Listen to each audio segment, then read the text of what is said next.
नमस्कार, शिक्षा विद शिवांश में आपका स्वागत है। आज हम करेंगे डीएलएड तृतीय सेमेस्टर शैक्षिक मूल्यांकन के अति लघु प्रश्न और ये है हमारा पार्ट 4, चौथा पार्ट है हमारा। जिन्होंने हमारा पहला, दूसरा, तीसरा पार्ट नहीं देखा है और हमारे और भी विषयों के वीडियोस उसमें हमने अति लघु, लघु, बहुविकल्पीय प्रश्न कराए हैं अलग अलग विषयों के। जिन्होंने भी हमारे वीडियोस नहीं देखे हैं वह हमारे चैनल शिक्षा विद शिवांश पर देख सकते हैं। चलिए आज का क्लास हम शुरू करते हैं शैक्षिक मूल्यांकन के मोस्ट इंपॉर्टेंट अति लघु प्रश्नों से। मुझे पूरी उम्मीद है और पूरी संभावना है इस बात की कि यह सवाल आपके एग्जाम में, आपके प्रश्न पत्र में आपको जरूर मिलेंगे। वीडियो देखिएगा पूरा, साथ साथ याद भी करते चलिएगा।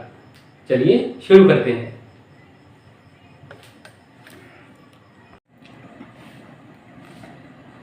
डीएलएड तृतीय सेमेस्टर का शैक्षिक मूल्यांकन क्रियात्मक शोध एवं नवाचार अति लघु उत्तरीय प्रश्न। आइए, ये हमारा पार्ट 4 है, शुरू करते हैं अब इसको। प्रश्न नंबर 32 से 51 तक हमने क्लास में किए थे। जिन्होंने इसी विषय की पिछली क्लास का वीडियो नहीं देखा है वह प्लेलिस्ट में हमारा वीडियो देख सकते हैं और प्लेलिस्ट में और भी विषयों के वीडियोस पड़े हैं, आप वह भी जरूर देखिएगा।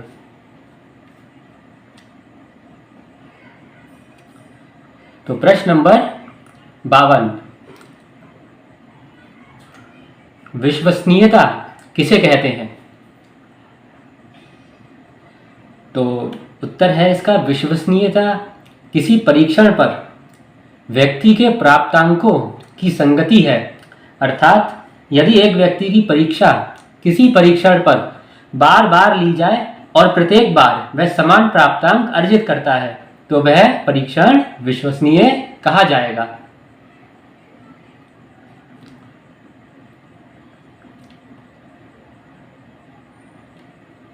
प्रश्न नंबर 53, निदानात्मक परीक्षण किस प्रकार के छात्रों को दिया जाता है? निदानात्मक परीक्षण किस प्रकार के छात्रों को दिया जाता है, अथवा इस तरह से भी आ सकता है ये प्रश्न कि निदानात्मक परीक्षण के प्रमुख उद्देश्य क्या हैं? तो इसका उत्तर है हमारा, निदानात्मक परीक्षण एक ऐसा परीक्षण है जिसके आधार पर जटिल विषय वस्तु को सूक्ष्म इकाई में बालक की विशिष्टता और कमियां परिलक्षित होती हैं। नैदानिक शिक्षण द्वारा यह पता लगाने का प्रयास किया जाता है कि पाठ्य वस्तु का कौन सा भाग किस मात्रा में सीखा गया है तथा कितना भाग छात्र सीखने में असमर्थ रहता है। निदान परीक्षण या निदानात्मक परीक्षण व्यक्ति की जांच करने के पश्चात किसी एक या अधिक क्षेत्रों में छात्र की विशेषताओं तथा कमियों को व्यक्त करता है। यह परीक्षण विषय संबंधी कमियों का निदान करके उसके उपचार की व्यवस्था करते हैं।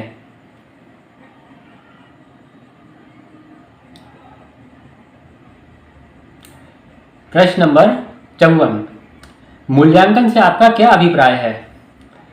तो इसका उत्तर है, मूल्यांकन से अभिप्राय मूल्य के अंकन से है। शिक्षा में मूल्यांकन से तात्पर्य विद्यार्थियों द्वारा प्राप्त किए गए शिक्षण के उद्देश्यों की सीमा ज्ञात करने की प्रक्रिया से लिया जाता है। अगला क्वेश्चन, प्रश्न नंबर 55, शैक्षिक मापन किसे कहते हैं? तो उत्तर है, शैक्षिक मापन एक ऐसी वर्णनात्मक प्रक्रिया है जिसमें छात्र के साथ ही शिक्षा एवं उसकी व्यवस्था से संबंधित व्यक्तियों या वस्तुओं के किन्हीं गुणों या विशेषताओं का शैक्षिक उद्देश्य से क्रमबद्ध वर्णन किया जाता है। इसको हम शैक्षिक मापन कहते हैं। प्रश्न नंबर 56, क्रियात्मक शोध का मूल मंत्र क्या है? तो क्रियात्मक शोध का मूल मंत्र है, समस्या हमारी और समाधान भी हमारा। प्रश्न नंबर 57, शैक्षिक शोध क्या है? तो उत्तर है शैक्षिक अनुसंधान, छात्र अध्ययन, शिक्षण विधियों, शिक्षक प्रशिक्षण और कक्षा गतिकी जैसे विभिन्न पहलुओं पर किया जाता है। जो शोध शिक्षा संबंधी समस्याओं पर किया जाता है उसे शैक्षिक अनुसंधान कहा जाता है।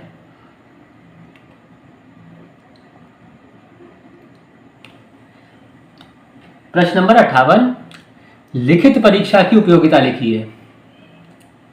लिखित परीक्षा की क्या उपयोगिता है, चलिए देखते हैं। पहला पॉइंट है, इसके द्वारा विचारों की अभिव्यक्ति के स्तर का पता चल जाता है। दूसरा, लिखित परीक्षा के द्वारा छात्र के भाषा ज्ञान की जानकारी प्राप्त होती है। तीसरा, लिखित परीक्षा द्वारा प्रस्तुतिकरण की शैली का ज्ञान होता है। तो ये है हमारी 3 पॉइंट्स लिखित परीक्षा की उपयोगिता के।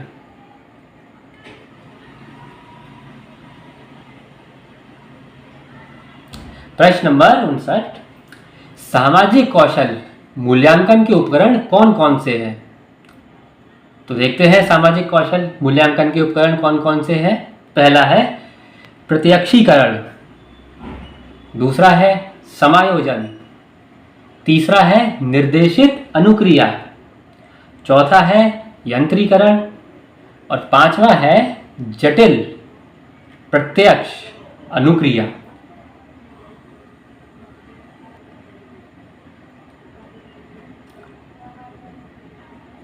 प्रश्न नंबर 60, क्रियात्मक शोध से क्या तात्पर्य है?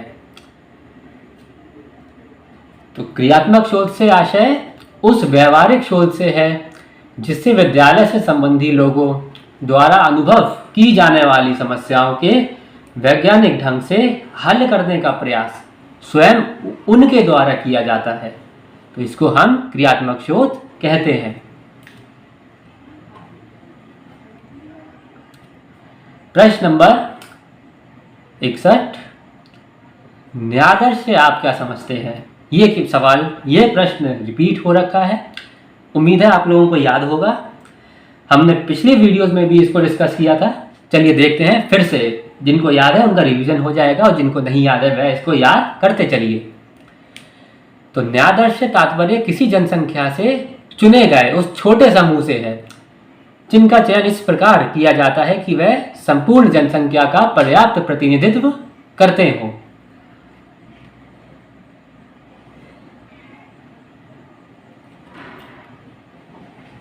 प्रश्न नंबर 62, क्रियात्मक शोध के उपकरण के अंतर्गत अवलोकन का क्या तात्पर्य है? तो क्रियात्मक शोध के उपकरण के रूप में अवलोकन से आशय है उस शोध में ली जाने वाली जनसंख्या के किसी कार्य अथवा व्यवहार को देखना, अवलोकित करना, जिससे उसके वांछित कार्य व्यवहार के विषय में निर्णय लिया जा सके। प्रश्न नंबर 63, क्रियात्मक शोध के अंतर्गत प्रदत्त विश्लेषण का आशय बताइए। तो क्रियात्मक शोध के प्रयुक्त उपकरण के माध्यम से संकलित प्रदत्तों का निष्कर्ष प्राप्त करने की दृष्टि से सांख्यिकी आदि के प्रयोग द्वारा विश्लेषण करना प्रदत्त विश्लेषण कहलाता है।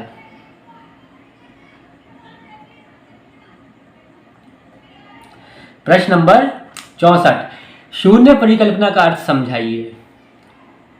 तो शून्य परिकल्पना एक प्रकार से नकारात्मक परिकल्पना होती है जिससे यह मानकर चलते हैं कि दो चरों में कोई संबंध नहीं है या दो समूहों में किसी विशेष चर के आधार पर कोई अंतर नहीं है। इसको शून्य परिकल्पना कहते हैं। प्रश्न नंबर 65, क्रियात्मक शोध के चरण क्या है? इंपॉर्टेंट प्रश्न है, मार्क कर लीजिएगा, याद कर लीजिएगा। क्रियात्मक शोध के चरण है, पहला है समस्या चयन, दूसरा है समस्या को परिभाषित करना, तीसरा है समस्या सीमांकन, चौथा है समस्या के संभावित कारणों का पता लगाना तथा कारणों का विश्लेषण। 5वां है क्रियात्मक परिकल्पना निर्माण। 6ठा है अभिकल्प निर्माण एवं उपकरणों का विकास। 7वां है विश्लेषण और 8वां है निष्कर्ष।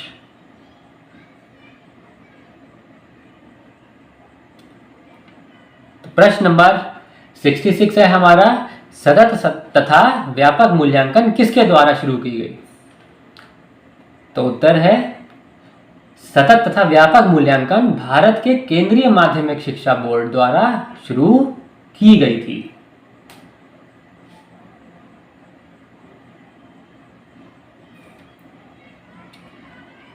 प्रश्न नंबर 67, आज की क्लास का अंतिम प्रश्न, निबंधात्मक परीक्षा के 2 प्रकार बताइए, या फिर प्रकार बताइए क्योंकि ये 2 प्रकार की होती है। आइए देखते हैं कौन कौन सी। पहला है लघु उत्तरीय प्रश्न और दूसरा है दीर्घ उत्तरीय प्रश्न। तो ये थे हमारे 2 प्रकार। ये है थी हमारी आज की क्लास डीएलएड तृतीय सेमेस्टर की शैक्षिक मूल्यांकन की। मोस्ट इंपॉर्टेंट प्रश्न है, अति लघु प्रश्न है। आप लोग हमारे चैनल को सब्सक्राइब कर दीजिएगा और प्लेलिस्ट में जाकर के अलग अलग विषयों के वीडियो ज़रूर देखिएगा। आपको अगर हमारा वीडियोस पसंद आते हैं तो आप चैनल को ज़रूर सब्सक्राइब कर दीजिए और वीडियोस को लाइक भी कर दीजिएगा और शेयर कर दीजिए। मिलते हैं आपसे कल एक नए विषय के नए प्रश्नों के साथ। धन्यवाद। तब तक शिक्षाविद शिवांश के साथ बने रहिएगा।